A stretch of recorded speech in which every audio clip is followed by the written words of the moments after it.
you today? How you doing? I am very well. Pretty excited. It's a sunny day here in Ohio. We don't get the sun as much as in other areas. It's one of the cloudiest cities, so when it's sunny, yeah, my endorphins are high. Yes, yes. Now tell us about yourself. So I am an author, a relationship coach to young women, and a motivational teacher. I've been teaching young women. I've been teaching aged college sorry aged students for about 7 to 8 years. However, I am mostly passionate about serving young women, particularly ages 18 to 30 or so. Okay. And That's who I am. So that's who I am: author, motivational speaker, teacher, and relationship coach to young women. okay. Um, what is your genre? Self-help, Christian self-help and Christian counseling. That's what we call it. Okay, you can talk about your book now. Tell us about your book. So, all right. So this is my first book. If you guys can see, it is "Girl, Get Your Life: A Young Woman's Guide to Life and Relationships That Win." And I published this book last year, and wrote it for basically it's a tribute to the daughters that I never birthed, my goddaughters, my students, my nieces, great nieces, and all of those students that were asking and requiring more of me in the classroom. So it's really a tribute to them. This book was written and inspired by my own life experience and my desire to support young women in living a more full and free life. And I believe that happens when they understand three primary ideas, and that is one, their identity. Because what I believe is that in this generation, I noticed it probably when I was an undergraduate student, about 20 or so years ago, that this generation has a severe identity crisis. And so we do, as well as a culture of African Americans, have some identity challenges as well. But as a culture, this generation has an identity crisis. So they're very insecure in who they are. They're looking for all sorts of things to identify with and to name and define who they are, when really that comes centrally when you understand who you are in your creator, and that is God. And so your identity is the first part of that.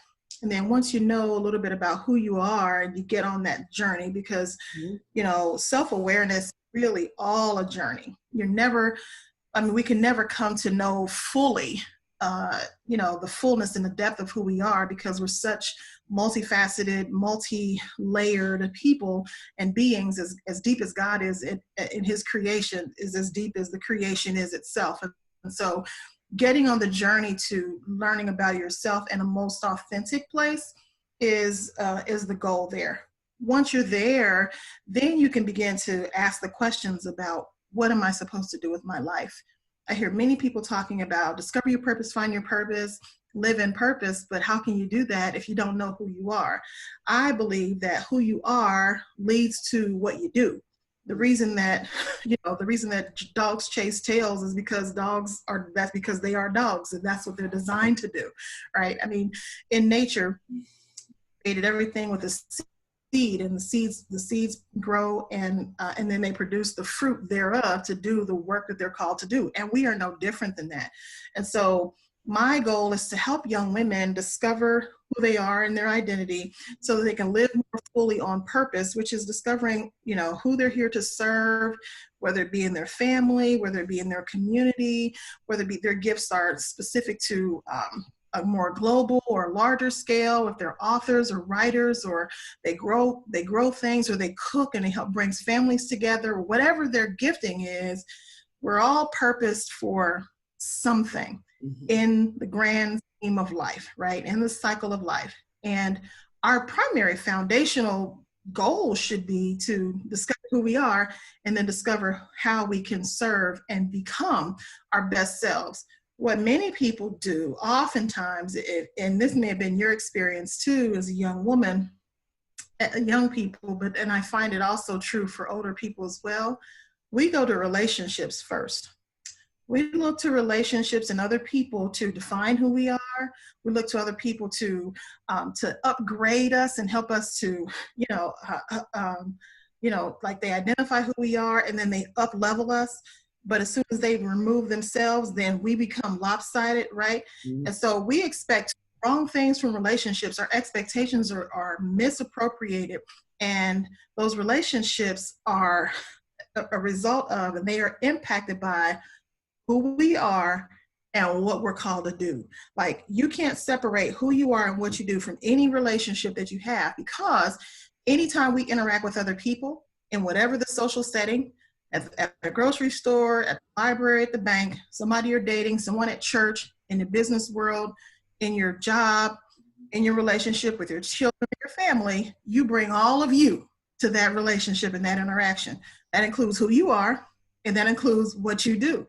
And so understanding what you bring to the table is a really foundational part of having healthy and whole relationships, but it first begins with the individual.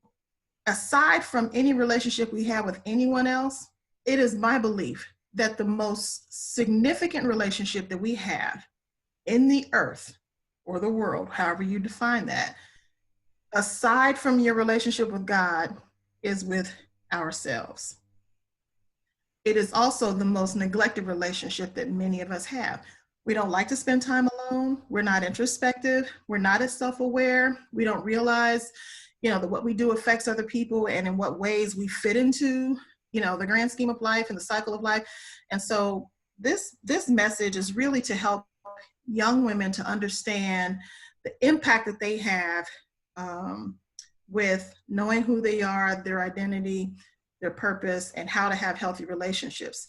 Doing that can help reduce dating violence, frustration in relationships, divorce in marriage, frustrations in jobs. We work jobs and we hate the job. We don't even know why we're here. People feel so unfulfilled. In America, many people chase, our culture has said, you go to school, you get a job so that you can get more money. So we're chasing a job that pays more money. Has nothing to do with who I am and whether or not I'm a good fit for the job or the career, even if it taps into who I am. It's about the money, the prestige, the power, how it's going to make my family look.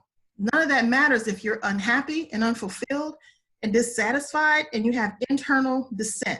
So that relationship with you becomes, it becomes challenged because we didn't pursue what was important for us.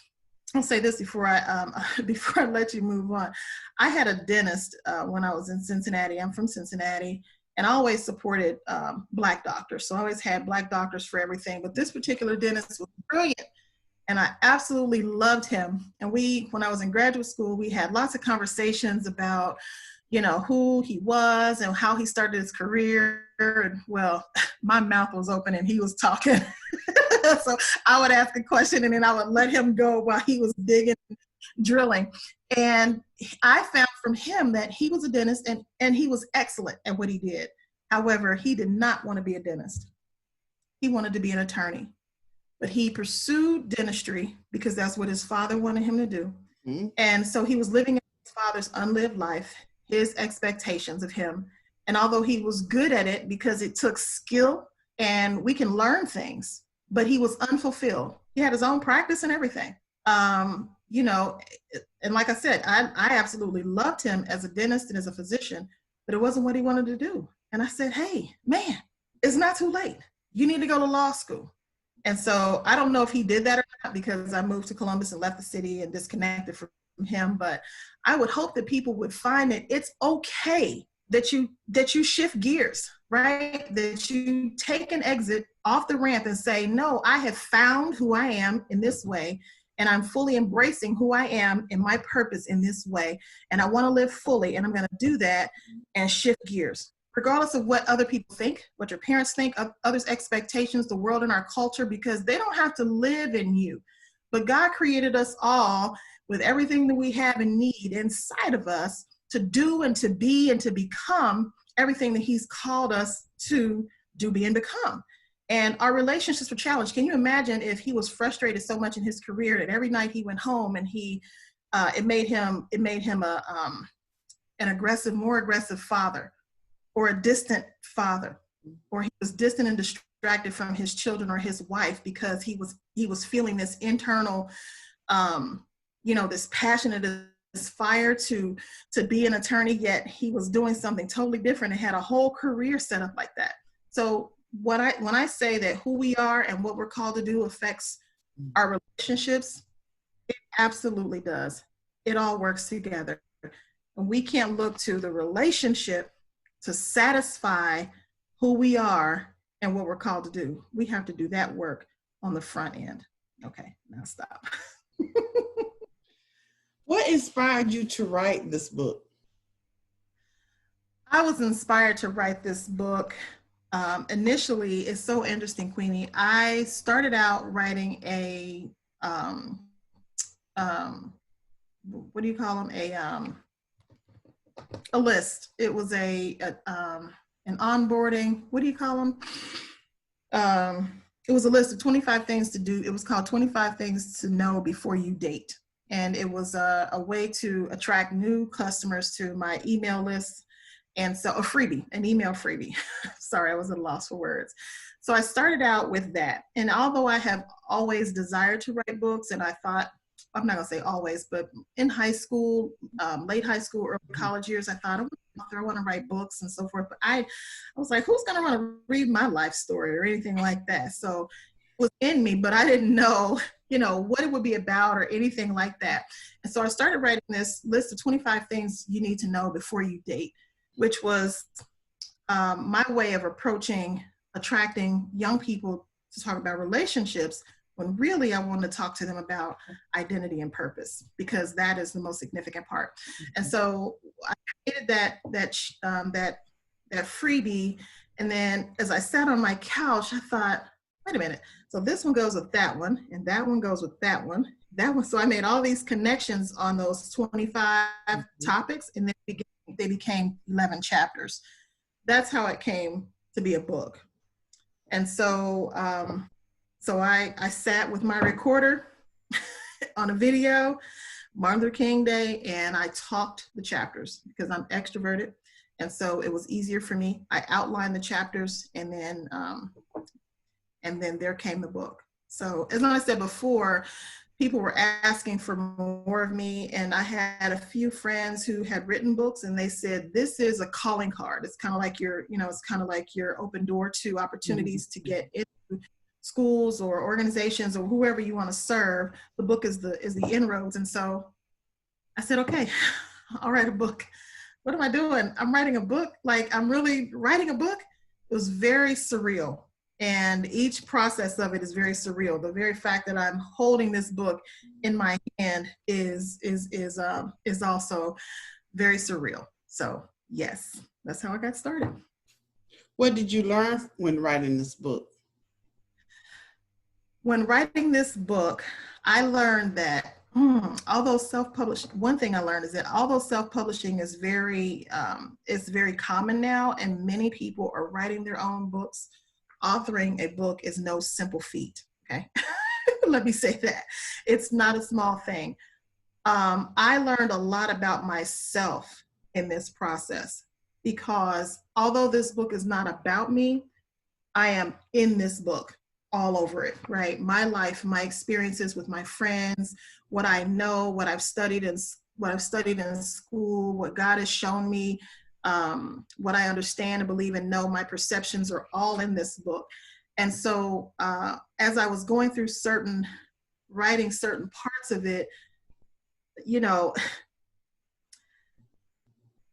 I don't know if how people, will feel about this, but when you're a believer, and if you have the Holy Spirit who lives inside of you, he spoke to me a lot in this book. And as I wrote things, I didn't even know that it was in there. And I just say that I was writing because I'm articulate, and I think out loud. So I was talking it was coming out of my spirit, man, on paper. And when I went back and read it, I was like, ooh. That was good. Did I say that? Wow. And so I learned so much about myself. He answered questions that I had not learned yet about myself in my life as I was writing this book. Some of the things about my family that I had not turned over, as you till that ground and dig up those things, I had not yet learned those things about myself or my family, and I got greater understanding and a more keen awareness about my family, my siblings, my parents, their experiences, and the experiences of those who I connect with in a very special way. And so um, it's a good opportunity though to dig in and do the work. And I also found that I was I'm going to say, the University of Cincinnati, where I was trained and educated, and I started in the Upward Bound program when I was 16 years old. So I spent years from 16 through when I finished my grad degree in 2007. I mean, a long time, 20 some odd years. I'm a young woman, but a long time. They trained me. And so I am so grateful for the knowledge, the experience, the preparation that they gave me there to be able to serve the world and to be passionate about the work that I do and all the experiences that I had. One other thing that I will say I learned is that the Bible says that in Romans 8:28 that all things work together for good to those who love God and to those who are the called according to his purpose. And he showed me right here in this work that everything that I experienced in my life was not for naught. Everything he will use for his glory and for the edification of other people. And that is why, that is one reason I'm so grateful that he chose me and that he allowed me to be, a partaker in that with this work. It is particularly for young women who look like me, who have similar experiences. Their backgrounds are like mine. They relate to me. I relate to them, and other people will read it. It's targeted towards 18 to 30-year-old women because that's who my mission is to serve. My life mission is to motivate abundant life in young women. However, my mother at 88 years old read this book and said, I wish that I wasn't so far on the other side of this because I would apply some of this stuff. Girl, where did you get all of that? I didn't know you knew. I didn't know you knew all of that. I said, Mama, I didn't know I knew it either. Yeah. And it all makes sense. And so this is really just the beginning, but it is such a phenomenal opportunity. And I'm so glad that many other people are sharing their stories, their wisdom and knowledge to help others to grow and also to leave a legacy. And I know that I can reach more people with this book and this story than I can ever reach personally or in any classroom or any other setting. So, what surprised you the most after writing this book? I think what surprised me the most, I mean, this might be a simple answer, but it was actually holding it in my hand as a finished product of a book with my name on it that I wrote. It started out, as I said, as a list of 25 things to know before you date. And as I fleshed those things out on video and all that, I really didn't know that when I got the book in the mail, the first box, no, that was from the shipping. I had them printed at my public library in Cincinnati. They have a maker space and they can print books machine. Yeah, it's only one of few in the nation. And I went there and had copies made there. And I held my breath and I looked at the book and I was like, oh my gosh. And it was very surreal. I said, I can't believe this. And so as I gathered our books and my son carried them, my 11-year-old went with me and he went downstairs with me to, as we were leaving the library, and the guard was standing there, beautiful Black woman. She's a mother of 2 or 3 daughters. She said, oh, what did you guys make? And I said, I wrote a book and this is it. It's here. I had an extra copy that was just it didn't have a cover or any binding on it. It was just a manuscript. She said, will you sign it for me? I have 3 daughters. And I thought, I can't even get out of the door without this story getting in the hands of another woman. And I thought that was the most significant for me, seeing it, holding it, the reality of it, and knowing that it was going to impact people's lives in one way or another. Yeah. What does the title mean? The title, Girl, Get Your Life. Get your life. Or when I was in 4th grade, my music teacher would say, it's not cho, it's yo. It's not cho, it's your. Because we say, get cho. And she said, no, it's yo or your. Anyway, but girl, get your life means that God's word said that he came. So the enemy comes to kill, steal, and destroy, John 10:10. But I come that you might have life and have it more abundantly. And so the title of this book is a play on the culture, the language that the young people use, and they be like, girl, get your life, get your whole life, get your life. And they mean, I hear it get every day. together. No, I mean, they say it as a way to get each other told, to check one another and so forth. But what I mean by this is your life is in Christ, your whole life, who you are, your identity. It impacts everything that you do and everything that you are. Get that. And know that Christ came that you can live an abundant life regardless of the drama in your culture, the drama in your family, the drama in your household. You can live in peace. You can live in wholeness. You can live freely and fully. Get your life. It's yours. Nobody else needs to identify and we have our friends who we expect sometimes to tell us what to do, tell us who we are, help us figure this out, figure that out, and so forth. But it is your life. God created us all individually. And so I want to help young people to get the life that God gave them when he created them, understanding that before you had a mama and a daddy, you were already an individual. Before you came down through your family line, you were already an individual. Before the foundation of the world, God created us in his mind. Before the foundation of the world, God created us in his mind. You already were. And that is what we need to discover, is who we are, so we can live a full life. Look at all this mess and this drama and what the culture is. You got to take off your clothes and show them this so you can be somebody. That ain't nobody. That's just a body. The who that you are lives inside the body. It is your soul. It is your spirit. It is your mind, your will, your knowledge, your wisdom, intellect, all of that that's inside of you. The body is just a shell. Yeah, we're attracted to those kinds of things, but it's not the end all be all. And so I want young women to understand that they have powerful influence. Eve in the garden was the influence of Adam. He had a responsibility and he had a charge from God, but she was the influence, right? And so we don't recognize the power that we have, the influence that we have, in our families, in our communities, the way we can communicate with one another. I'll tell my friends, like, girl, I went through this program and this lady was the bomb. She helped me do A, B, and C, and I did this, and I told that guy, you ain't never got to come back to my house and don't tell me this, or I'm not going to be in this situation anymore. I'm going to live and do my best to serve other people.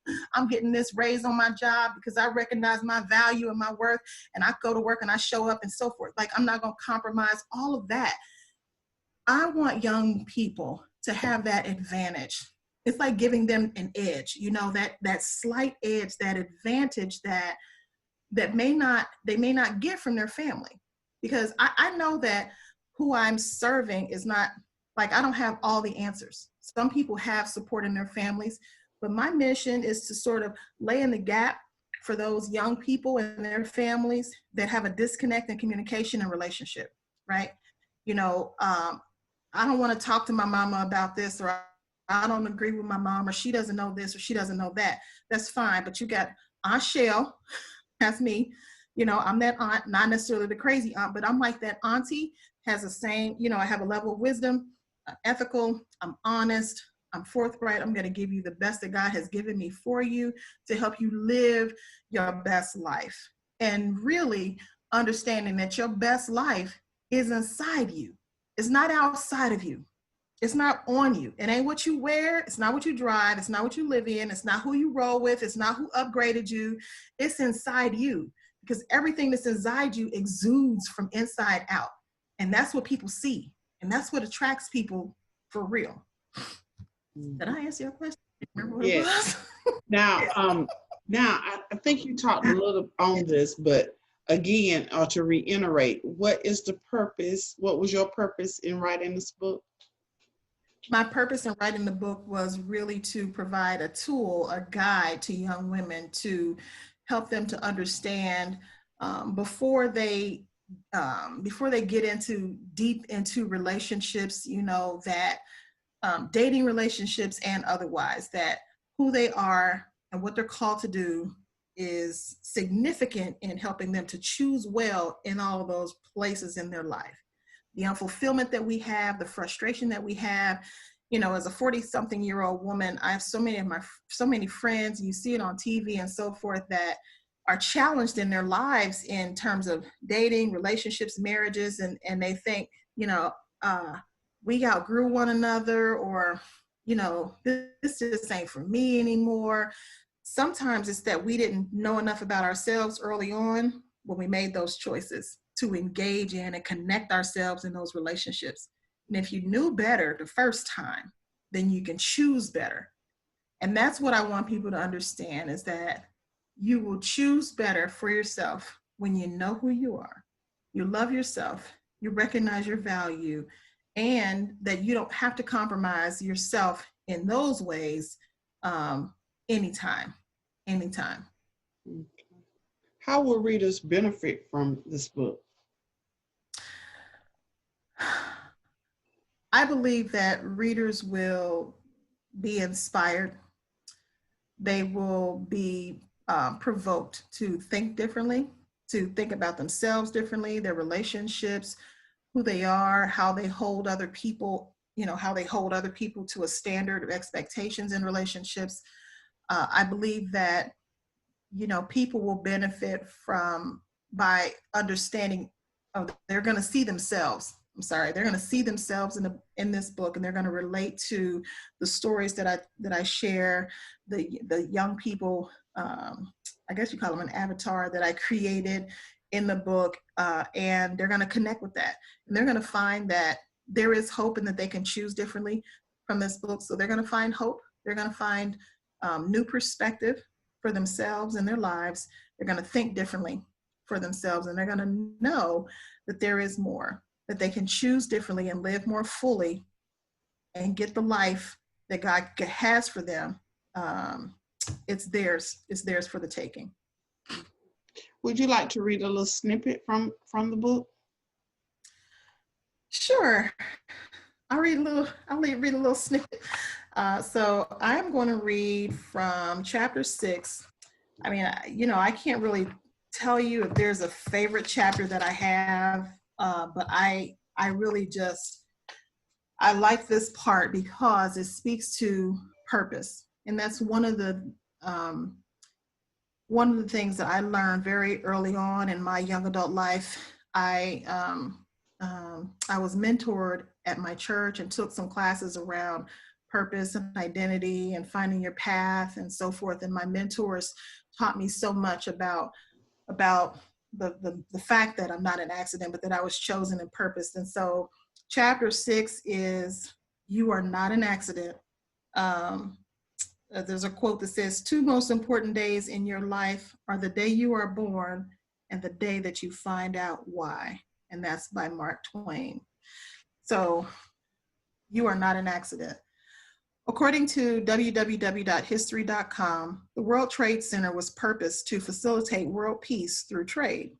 In 1973, they completed the Twin Towers. The buildings were the tallest skyscrapers in the world, and each was 110 stories high, with at least 200,000 guests each day and 50,000 employees. They were massive steel and glass structures with a foundation of at least 70 feet deep.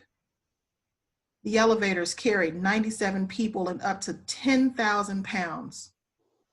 Altogether, there were 40,000 doors, 43,600 windows, 6 acres of marble, 3,000 miles of electrical wiring, and 425,000 cubic yards of concrete. The engineers and architects planned these buildings to withstand massive amounts of weight, both internally and externally.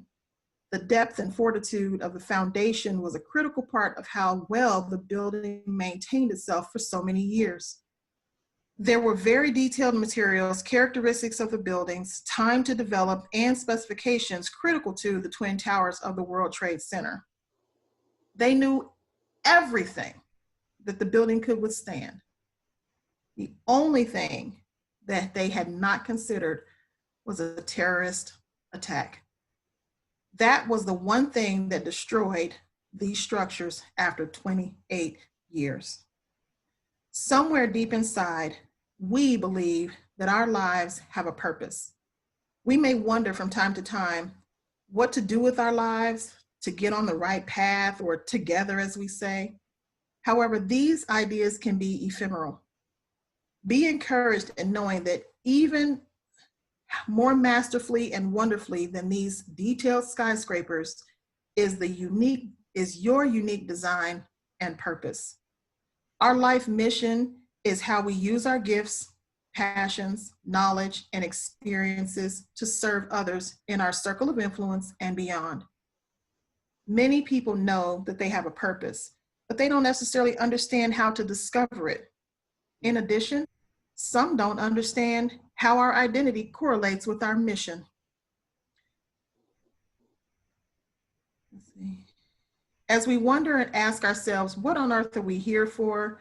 Please consider the more primary question, which is, who am I? Mm-hmm. The reason is that there is a direct correlation between who we are and what we do, which is our purpose. If I were to ask you, who are you? Or ask you to tell me a little about yourself, what would you say? Many times, our first responses are roles that we play. We might say, I'm a mother, sister, brother, husband, wife, student, boss, or employer. These are truly roles that we play. However, they don't describe who we are. It's important for us to differentiate the roles that we play from who we are. So I love this analogy of the skyscrapers for the Twin Towers because it describes how much detail a building and its foundation is given from the developers. And the depth of that building, 70 feet, 70 to the earth, means that they had to dig this structure so that it could hold the massive amount of weight that they expected. Windows, glasses, hundreds of thousands of people, 10,000 pounds in the elevator, 200,000 visitors a day in these structures for years. And so these architects and these engineers had to work together in order to create the foundation to be able to hold the weight of what they were creating and its purpose. We are no different. When God designed us in his mind before the foundation of the world, he knew that he called Queenie Clem to be a book ambassador, to be a literary ambassador. And what did he create in you? He gave you a passion for reading, a love for words, a love for letters, for the English language, for teaching and for sharing. And all of that he gave you was your foundation that was solid so that you could support other people in reading and sharing their message to the world, right? Everybody doesn't have that same gift. So when he thought about us in creation, he knew that we needed specific gifts and talents. We needed personality and preferences. We needed knowledge and experiences. We needed to be in certain environments. He knew what things were going to affect us in what ways so that we could carry the weight of the call on our lives. And that relationship is so important and significant for us to understand that development of that foundation The stuff that we go through, the mess of our lives, the mess of our environments, our culture, and all of that stuff is going to have a direct impact on who we are and the work that we do. There's no way that I can support young women in the way that I am if I wasn't the hopeful, compassionate, loving, tested, broken, and healed, right? Because I've been through stuff, and if I hadn't been through stuff, everybody's been through something, but it's who I am in the stuff. See, if I come from a family of 8 people, I come from a family of 8 siblings, we all have the same parents. People say, well, how are you all different? We're all different, even the twins, because I am different in this family. And these things affect me differently than they do everybody else. That is because I'm called to do this thing. And I have to be able to carry this stuff. So I have to be able to, right, I got to have the personality for it. I'm the lighthearted, the fun one, but I'm passionate, I'm purposeful, I'm knowledgeable, and I'm intelligent, but I'm also rebellious in a way because I was the youngest one.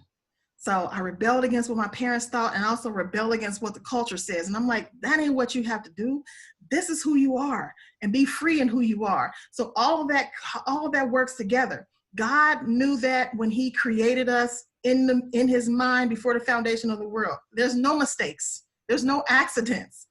There's no happenstance. There's no big booms. There's no loud bangs. Everything that God created in the earth and in the world has a purpose.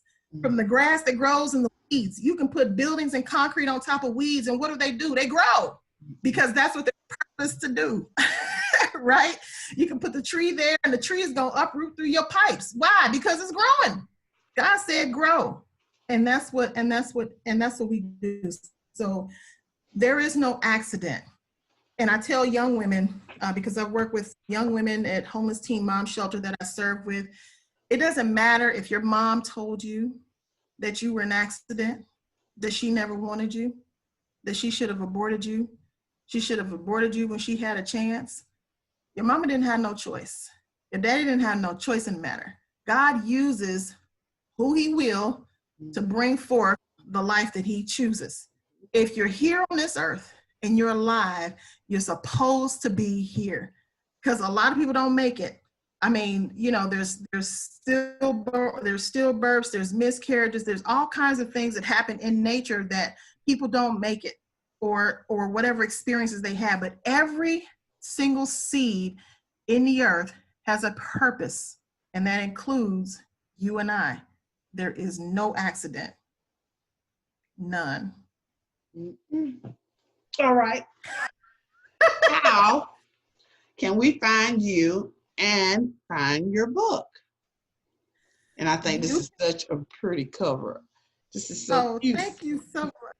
Thank you so much. I wanted the colors to be bright and attractive, and especially to my brother said, "Oh, it's too." I said, "Right, it's not for you." I said, "Girl, get your life." So it's not masculine. However, the book can be found on Amazon.com.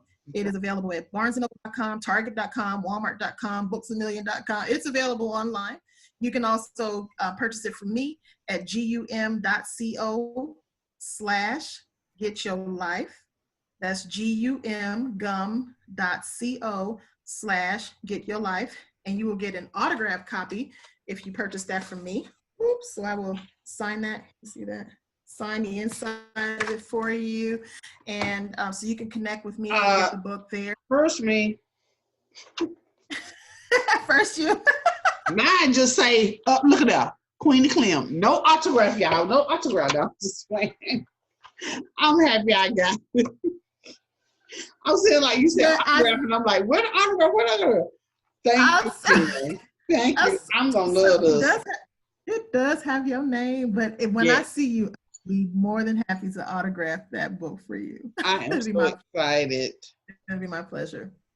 You can also find me I am on Instagram at girl_get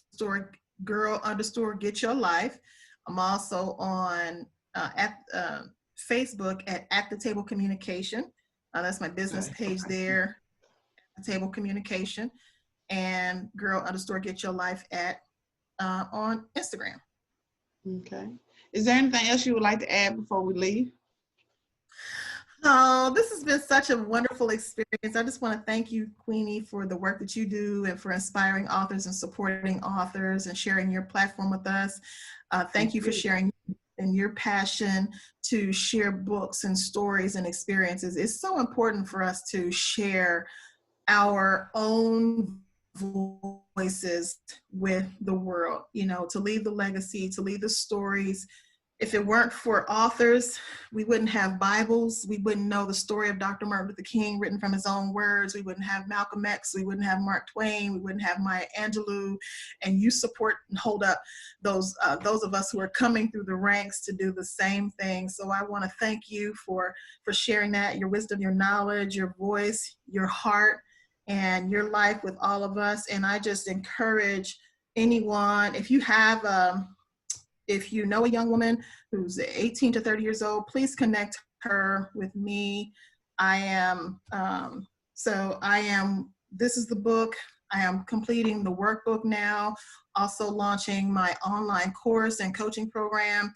Also a transformational retreat will be coming for next year. I am speaking at colleges and universities around the country. So if you are connected to a college, a university, a community college, an organization that supports young women, a nonprofit like YWCA, Dress for Success, or any of those organizations that supports young women, and even high school, like 16, 17, really not much younger than that though, because it might be too much body for them, depends on who they are, but please connect me. I would love to come and share and speak and impart this message of hope and love and share my story with them. The story is yet to be told, but when I tell you that you don't have that much foundation, you can't come out with a work like this and not have the foundation rooted in who you are. And so connect with me. You can email me at the table communication at gmail.com. I'm on Facebook at the table communication. Follow me on Instagram, connect with me. It would be my pleasure to serve you and your young women. So Thank you. Thank you so much for coming in, Rochelle. And again, girl, get your life. Come on and get it. Thank you. Thank you. This, again, is Queenie Clem with Queenie's Book Talk and Reviews. Happy reading. Bye, y'all.